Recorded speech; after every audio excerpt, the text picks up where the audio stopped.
제4회 앱쇼 코리아에 참여하는 화제 앱 서비스를 미리 만나보는 시간입니다. 오늘은 공공기관이 제공하는 손안의 종합 부동산 앱을 만나볼 텐데요. 한국감정원의 신연배 과장 모셨습니다. 네, 안녕하세요. 네, 안녕하십니까. 네, 시청자분들을 위해서 한국감정원이 어떤 기관인지 소개부터 부탁드리겠습니다. 네, 한국감정원은 부동산의 건전한 문화 창조를 위해 1969년에 설립되었습니다. 설립 초창기에는 부동산의 감정평가 업무를 주 업무로 하였는데요. 시간이 흐르면서 변화와 혁신을 통해서 지금은 부동산 공시 가격 업무를 담당하고 있고요. 또한 주택 가격의 동향조사 업무도 수행하고 있습니다. 한국감정원은 조사, 관리 및 공시 통계 업무의 최고 기관이 되기 위해서 국민 여러분께 부동산 시장의 정확한 방향을 알리는 알림이가 되기 위해 열심히 노력하고 있습니다. 부동산과 관련된 모든 조사와 통계 관리가 이루어지는 기관이잖아요. 근데 현재 서비스인 부동산 정보 앱 또 다운로드 수가 보니까 70만 건을 돌파했더라고요. 공공기관 앱 중에서는 단연 돋보이고 최고라고 들었습니다. 또 모바일 어워드 2017에서 공공서비스 분야 대상을 수상하기도 할 만큼 상당한 성과를 거뒀다고 들었는데요. 어떤 앱인가요? 부동산 정보 앱은 부동산 시세 정보, 매물 정보, 또 실거래 정보, 그다음에 가격 동향, 그리고 관리비 정보까지 모든 부동산 정보가 합쳐져 있는 종합 정보 앱이라고 보시면 됩니다. 기존에 산재되어 있던 부동산 정보 앱을 통합 서비스함으로써 국민 여러분께 쉽게 다가갈 수 있고요. 모바일 어워드 코리아 2017에서 대상을 수상하였고요. 2016년에는 정보 알림이 서비스에서 최우수 앱으로 선정되면서 그 우수성을 인정받은 앱입니다. 저도 무척 관심이 갑니다. 앱에 좀 자세한 기능 활용 팁 좀 부탁드리겠습니다. 첫째로 부동산 시세 정보를 알 수 있는데요. 시계열적인 정보로 여태까지 변화된 가격 정보도 확인할 수 있습니다. 임대 정보나 그다음에 매매 정보까지 확인할 수 있습니다. 두 번째로는 가격의 동향 정보를 알 수 있습니다. 주간 동향, 월간 동향, 그리고 전국 그리고 지역 나눠서 모든 정보를 확인하실 수 있고요. 세 번째로는 관리비 정보를 확인할 수 있습니다. 우리 아파트 관리비뿐만 아니라 다른 아파트와의 비교해서 비교된 금액을 확인하실 수 있습니다. 그리고 마이 플래너 같은 경우는 실제로 신혼부부에게 참 유리할 것 같은데요. 본인의 그 재산 사정이나 대출 정보 이런 것들을 입력하면 자동적으로 거기에 맞는 조건을 검색해서 결과값을 뿌려주고 있습니다. 그 결과에는 그냥 기본적인 그 적정한 가격이 아니라 이사비부터 시작해서 중개사 수수료 그리고 거기에 필요한 전세, 월세가 가능한지 타당성 여부까지 함께 검색이 가능합니다. 또 그 외 다른 부가 기능들이 어떤 것들이 있죠?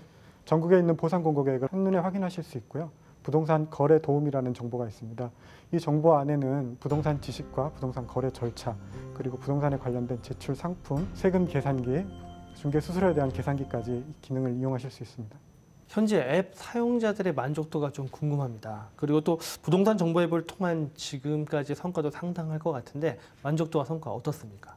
만족도 부분은 제가 최근에 경험한 건데요. 서점에 가서 부동산 전문 서적을 한번 검색해 본 적이 있는데 그중 베스트셀러 한 권에서 저희 앱을 소개하는 부분이 있었습니다. 전문가분들도 저희의 정확성과 안정성을 인정해 주시는 것 같아 뿌듯했는데요. 지금 다운로드 건수는 70만 건이 넘어가고 있고요.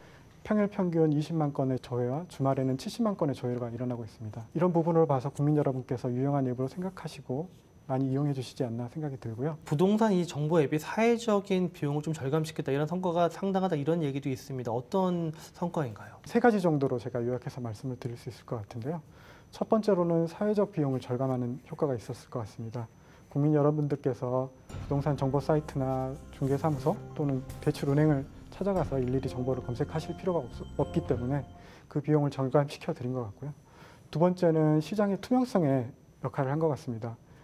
부동산 정보 앱은 앱 사용뿐만 아니라 정보에 들어가는 정보들을 직방이라는 앱을 통해서 제공을 해드리고 있습니다. 이를 통해서 직방을 사용하시는 국민들께서 보다 안전하고 정확한 서비스를 받아보실 수 있고요. 세 번째로는 사회의 불합리한 관행들을 개선한 사례입니다. 저희 앱 상에 관리비 조회 시스템이 있습니다. 기존 관리비는 천차만별의 기준도 없이 공개가 되었었는데요. 이 관리비를 공개함으로써 기준도 생성하고 국민들이 그럼으로써 확인하실 수 있고 검증하실 수 있는 기회를 만들었습니다. 이를 통해서 분쟁도 많이 줄어들게 됐고요. 민원 사례도 많이 줄어들게 되었습니다. 실례로 안양시의 한 아파트 같은 경우는 관리비를 공개 후에 관리비에 대한 절약이 발생해서 한 달치의 관리비에 대한 부과를 면제받은 사례도 있었습니다. 그런데 공공기관 앱에 대한 불만 중에 하나가 출시 이후에 사용자에 대한 어떤 피드백이 부족하다 이런 이야기들이 사실 종종 있긴 하거든요. 근데 부동산 정보 앱의 경우에는 사용자 의견을 반영하는 노력을 계속하고 있다고 들었습니다. 어떤 노력을 하고 계신가요? 이 부분도 한 3가지 측면에서 말씀을 드릴 수 있겠는데요. 내부적 측면에서는 감정원 직원 모두가 업무 제안을 꾸준히 실시하고 있습니다. 이를 통해서 포상도 실시하고 있고요. 여기에 나온 내용을 즉각 앱에 반영도 하고 있습니다. 그리고 여름 기간 동안 저희 감정원을 찾는 대학생 청년 인턴들의 아이디어 공모도 실시해서 여기에 나오는 아이디어를 적극 반영하고 있고요.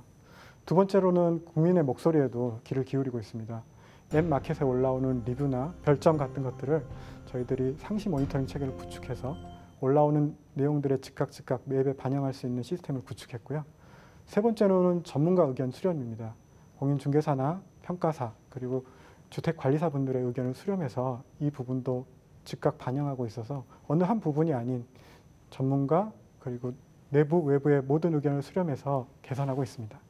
12월 20일부터 3일간 열리는 2017 앱쇼 코리아에 참여하시잖아요. 근데 참여 소감과 함께 관객분들이 어떤 부분들을 중점적으로 보면 좋을지 좀 조언을 부탁드리겠습니다. 일단 국민들과 함께 대면해서 자리할 수 있어서 좋은 기회라고 생각하고요. 이벤트나 체험 행사를 통해서 앱의 우수성을 알릴 계획이고요. 또한 참여해 주시는 분들의 의견이나 전달 사항들을 현장에서 듣고 즉시 앱에 반영할 수 있는 그런 기회로 삼을 계획입니다. 네, 끝으로 부동산 정보 앱을 앞으로 어떻게 발전시켜 나가실 것인지 목표와 계획 한 말씀 부탁드립니다. 현재 부동산 정보 앱에는 8억 건에 달하는 데이터가 제공되고 있습니다. 이 데이터에 대한 내실화를 기할 거고요. 그리고 지금 서비스되고 있는 부동산 시세 정보, 매물 정보, 실거래 정보에 더해서 계약 정보 그리고 부동산 거래 안전관리까지 저희가 책임지고 구현할 수 있는 앱을 발전시킬 계획입니다. 네, 부동산 정보가 필요할 때 누구나 쉽게 이용할 수 있는 필수 앱으로 발전하기를 바라겠고요. 이번 앱쇼 코리아에서도 좋은 성과 있길 기대하겠습니다. 오늘 말씀 감사드립니다.